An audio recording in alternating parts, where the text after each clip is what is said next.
haddaan qiso yar idiin sheego ninbaa maraykanka ninbaa ii warramaya maraykanka iyo wuxuu igu yidhi maalin baa waxaa dhacday anoo salaad tukanayo masaajid soo daahay oo salaad ku jira ayaa waxay igu soo xidhay buu yidhi ninku waa caddaan buu yidhi ninka jidhkiisa dhan waxbaa ku sawiran salaaddii waan ku jiraa ninkan gadaal igaga soo xidhay salaada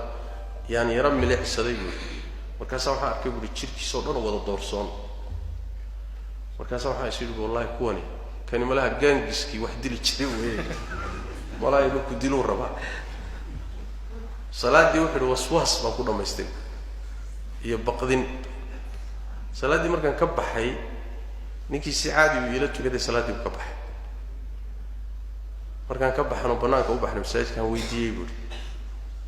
wareedha nin muslim aad u eg tahay maxay tahay waxaan ninkii wuxuu yidhi gaal baan ahaan jiray gabadh soomaali ah ayaan saaxiib la ahaa buuhi anoo gaal ah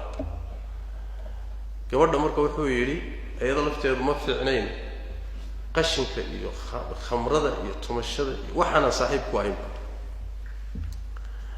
gabadhii sidaanu saa ula soconay saaxiib u ahay ayaan maalinkii dambe waxaan idhi buu yidhi aan ku guursado markaasaa waxay tidhi gaal baa tahay oo ima geydin gaal baa tahay oo ima guursan karti saaxiibnimadiina way ogoshahay guurna ma ogol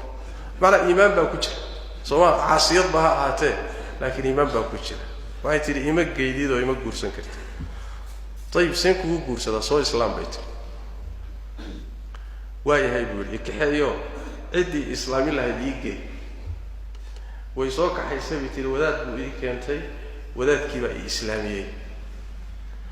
markuu islaamiyey baan diintii marka sii baadhay buui waxbaan sii akhriyey waan sii akhriyey diintii baan ogaaday buuhi xaqiiqada waan fiicnaaday khamradii baan ka baxay sinadii baan ka baxay qashinkii baan ka baxay gabadhii saaxiibnimadeedii waan gooyey waan hagaagay buuhi waa adiga ay arkahay buuhi masaajidkaasaan joogaa waa cibaadaystaa waan fiicnahay laakiin waxaa dhacday buuhi anoo fiicnaaday oo wadaad noqday oo diintii ku hagaagay ayaan gabadhii oo weli sidii ah yaan u tegay buuhi waxaan idhi buu yidhi naa sidani diintaad igelisay ma ahe ka soo bax diintaad ii sheegtay een galay iyo waxaad haysa isma lehe waxaan ka soo bax aan isguursanay